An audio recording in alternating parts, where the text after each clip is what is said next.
Guys, buat kalian semuanya yang mahasiswa akhir dan pengen tahu gimana sih pengalaman aku ngejalanin sidang offline dan tips and triknya juga kayak gimana, so tonton terus video ini sampai akhir.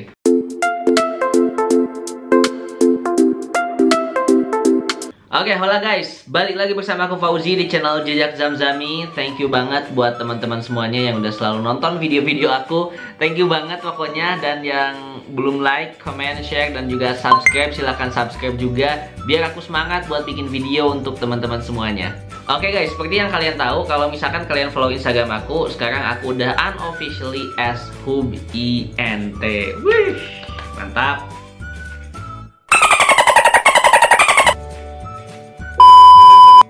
Dan pengalaman aku sebenarnya lumayan wow banget karena ini merupakan sidang offline kloter pertama di prodi aku. Jadi aku merasa kayak spesial gitu sih sebenarnya. Jadi lumayan banget. Dan aku pengen cerita juga sekarang di video ini ke teman-teman semuanya gimana aku ngejalanin sidang offline itu. Karena kan 2 tahun kebelakangan itu semua sidang skripsi itu online setahu aku ya. Kalau misalkan ngelihatnya di kampus aku gitu. Dan bahkan sampai sekarang juga sebenarnya masih banyak di kampus aku fakultas-fakultas atau prodi yang memang dia itu masih sidang online. Cuman untuk prodi aku di hubungan internasional itu kemarin sidangnya offline dan aku kloter pertamanya. Oke, jadi video ini bakal aku awali dengan sedikit cerita dulu. Nanti di akhir bakalan aku kasih tahu juga tips and triknya gimana untuk menghadapi sidang offline. Guys, mumpung masih muda, menurut aku investasi itu wajib banget. Jadi aku mau ngajakin ke kalian semuanya buat investasi di berbagai macam instrumen. Ada reksadana, saham, dan juga kripto. Kalau saham, aku pakainya di platform Ajaib dan kalian bisa langsung daftar. Linknya aku taruh di bawah dan bisa pakai kode referral aku di sini. Dan kalian bisa mendapatkan 1 lot saham gratis kalau pakai kode referral aku. Dan untuk reksadana, aku pakainya Bibit dan kalian bisa langsung cek link di bawah ini buat kalian bisa langsung daftar. Dan jangan lupa untuk pakai kode referral aku supaya kalian bisa dapetin cashback sebesar Rp25.000. Dan untuk yang ingin investasi di kripto, aku pakai aplikasi Pintu dan kalian bisa langsung cek link di bawah untuk pendaftarannya. Dan jangan lupa juga pakai kode referral aku di sini untuk dapetin 0,004% dari setiap transaksi jual dan belinya teman-teman. Untuk detailnya mengenai investasi ini, kode referralnya, link pendaftarannya, silahkan cek aja, linknya ada di bio. Selamat menonton. Oke, kita langsung cerita. Jadi waktu itu teman-teman, ketika aku daftar untuk sidang skripsi atau pendadaran, itu gak ada kabar sama sekali bahwa memang sidangnya itu bakalan offline. Jadi ada kabarnya itu setelah aku daftar. Jadi waktu itu aku masih ingat hari Senin gitu aku daftar buat pendadaran. Terus sekitaran hari Kamisnya itu baru ada pengumuman kalau sidangnya itu bakalan offline. Nah di sana kan aku masih kayak santai aja ya, dikira aku bakalan sidang online gitu. Karena emang aku daftarnya sebelum ada pengumuman itu. Ternyata itu hari Senin atau Selasa gitu dikabarin kalau aku itu sidangnya offline. Dan hari Kamis dan aku harus ke Jogja. Posisi aku waktu itu masih di Cianjur, which is kalau misalkan dari Cianjur ke Jogja itu beneran agak sedikit ribet ya.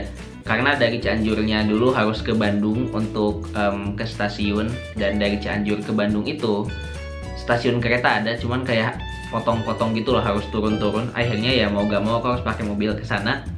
Terus dari Bandung ke Jogja itu sekitaran 7 sampai 8 jaman. Atau ada sih kereta eksekutif yang cepat itu ada 6 jam.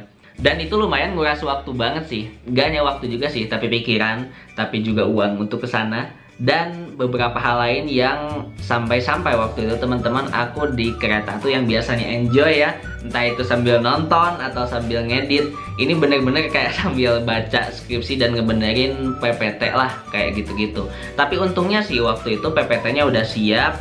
Everything all ready gitu. Jadi sebenarnya aku tinggal sidang aja. Cuman yang nggak siapnya itu adalah akunya yang harus ke Jogja gitu. Kayak mager aja sih, jatuhnya mager banget karena udah lama kayak di rumah terus ke Jogja lagi ngedadak. Jadi jatuhnya mager aja sih. Nah sekarang kita ke hari H waktu sidangnya itu kayak gimana. Nah pertama waktu itu aku masuk ke prodi. Dan ketika di prodi itu ruangannya enak banget sih. Aku beneran salut banget. Ditinggalin 2 tahun prodi udah keren banget. Good job buat prodi hubungan internasional UII. Keren banget desainnya, buat foto-foto tuh enak. Dan di dalamnya juga untuk ruangan sidangnya unik banget, keren banget, banyak bendera-bendera kayak gitu. Pokoknya unik banget. Dan kalau misalnya teman-teman pengen lihat gambaran foto ruangannya tuh ya kurang lebih nih kayak gini, ada di foto aku. Cuman ketika aku masuk di sana itu lumayan tegang juga ya, para pengujinya tuh belum ada. Dan waktu itu pengujinya itu ada 3 orang. Nah, 1 dosen pembimbing, 2 dosen penguji. Jadi jatuhnya sebenarnya yang ngujinya tuh cuma 2 sih. Kalau dosen pembimbing kayak cuman ngerekap-rekap doang, masukannya apa, pertanyaannya apa, kayak gitu-gitu. Dan ketika di dalam teman-teman, sebenarnya yang aku rasain ya, ini yang perlu teman-teman ketahui. Kalau misalkan teman-teman tahu background aku tuh sebenarnya sering banget presentasi di depan umum gitu. Jadi as a presenter di konferensi ataupun di seminar atau di webinar, yang memang aku tuh sering banget jadi pembicara di sana gitu. Jadi sebenarnya bagi aku itu udah biasa untuk presentasi di depan umum, apalagi kayak cuman 3 orang. Cuman yang membedakan presentasi aku di konferensi sama yang di sidang ini adalah kalau konferensi itu kan nggak menentukan kita bakalan lulus kuliah ya. Ya udah gitu. Kalau misalkan di sini kita salah, kita misalkan kurang baik, ya kita nggak lulus sidangnya itu gitu, dan kita harus sidang ulang. Dan itu pun terjadi ke beberapa teman aku, dan untungnya alhamdulillahnya itu aku lulus aja gitu. Nah, dan di sini aku pengen sedikit sharing ke teman-teman sebenarnya perbedaan antara sidang offline dan juga online tuh kayak gimana. Nah, sebenarnya ini basic banget. Yang pertama, kalau misalkan sidang online itu kita bisa membuat yang namanya notes atau contekan-contekan yang bisa kita tempel-tempelin di layar kita, atau misalkan di manapun itulah yang memang kejangkau sama kita. Dan itu emang aku lakukan juga ketika sidang proposal. Itu bener-bener kayak nulis notes-notesnya, takutnya misalkan aku tuh lupa. Tapi kalau misalkan di sidang offline itu nggak bisa kayak gitu. Teman-teman hanya berpacu kepada PowerPoint aja. Dan kalau misalkan teman-teman buat catatan atau misalkan buat contekan-contekan, itu nantinya agak susah sih untuk teman-teman kayak nggak kelihatan dosennya. Misalkan teman-teman bikin contekannya tuh di belakang laptop, atau misalkan bikin notesnya itu di buku, kan nanti teman-teman bakal ngeliat buku kayak gitu ya. Nah, sedangkan kalau misalkan di layar ketika online itu gak kelihatan. Nah, perbedaan basicnya di sana. Terus yang kedua, kalau misalkan orang-orang yang memang gak biasa presentasi di depan umum, itu biasanya jauh lebih deg-degan sih dibandingkan kalau misalkan sidang-sidang online ya. Karena kalau sidang offline itu kan langsung berhadapan gitu. Terus yang ketiga, dari cerita teman-teman aku, kalau sidang online dia tuh ditanyanya dikit banget gitu. Kalau misalkan sidang offline yang aku rasain itu bener-bener yang namanya dibantai, itu bener-bener rasanya kayak dibantai gitu. Misalkan kita ngasih statement ditanya lagi, ngasih statement ditanya lagi. Jadi kayak pertanyaannya bercabang. Dan waktu itu kalau aku kalkulasiin, aku presentasi itu kan maksimal 20 menit dan aku presentasinya 19 menit, dan ditanyanya itu kayak tanya jawabnya itu sekitaran hampir 30-35 menit. Itu termasuk pertanyaan dan juga rekomendasi lah kayak gitu terkait teknis dan hal-hal lainnya. Untuk pertanyaan sidang skripsi apa aja nanti aku bakal bikinin di video khusus. A few moments later. Nah, so di sini ada beberapa tips dari aku buat kalian semuanya yang bakalan menghadapi sidang offline karena coronanya kan sudah agak melandai. Jadi bakalan offline sih harusnya. So, tips pertama yaitu kuasai materinya. Percaya deh ke aku, kalau misalkan kalian menguasai materi, kalau misalkan kalian itu nggak joki, kalau misalkan kalian itu memang pandai ngomong, itu udah aman. Aman banget gitu. Dosen tanya, jawab gitu. Dosen sanggah, jawab. Dosen meragukan, kita ragukan balik gitu. Dosen meragukan, kita kuatkan gitu.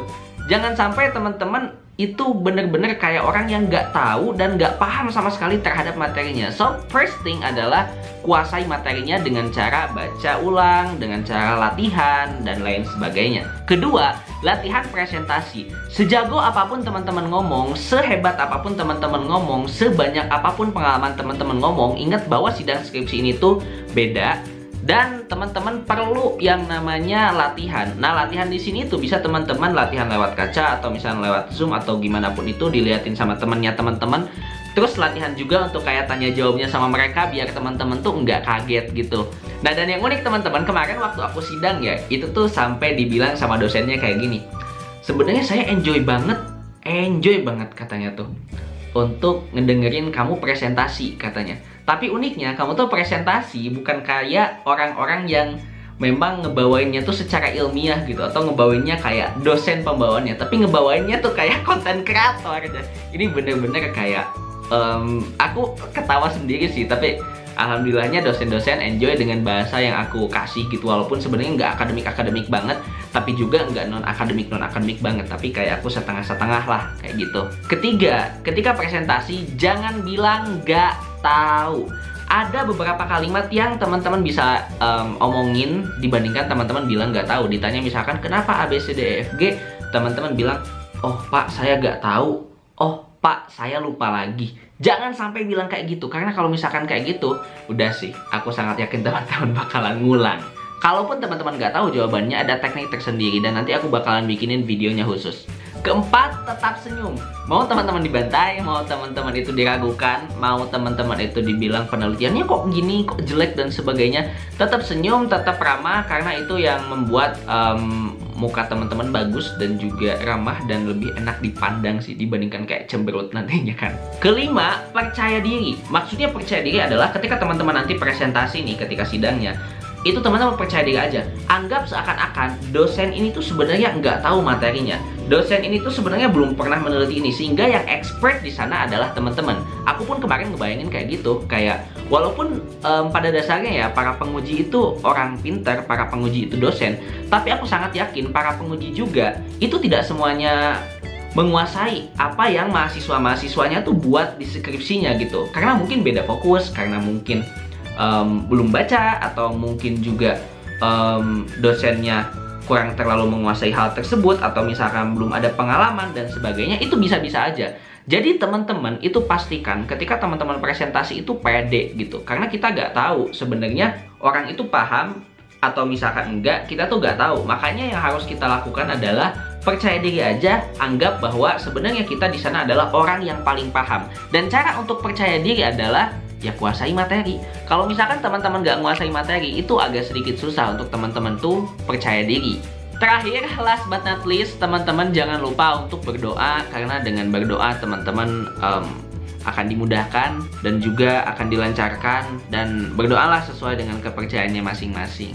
Oke, mungkin cukup sekian dulu untuk video kali ini. Thank you banget buat teman-teman semuanya yang udah nonton. Semoga pengalaman sidang skripsi aku bermanfaat buat teman-teman. Nanti bakalan aku bikinin juga metode-metode atau misalkan pertanyaan-pertanyaan apa yang keluar dan cara jawabnya gimana. Nanti aku bakalan bikinin juga. Thank you banget buat teman-teman semuanya. Jangan lupa untuk like, comment, share, dan juga subscribe. See you next time and goodbye.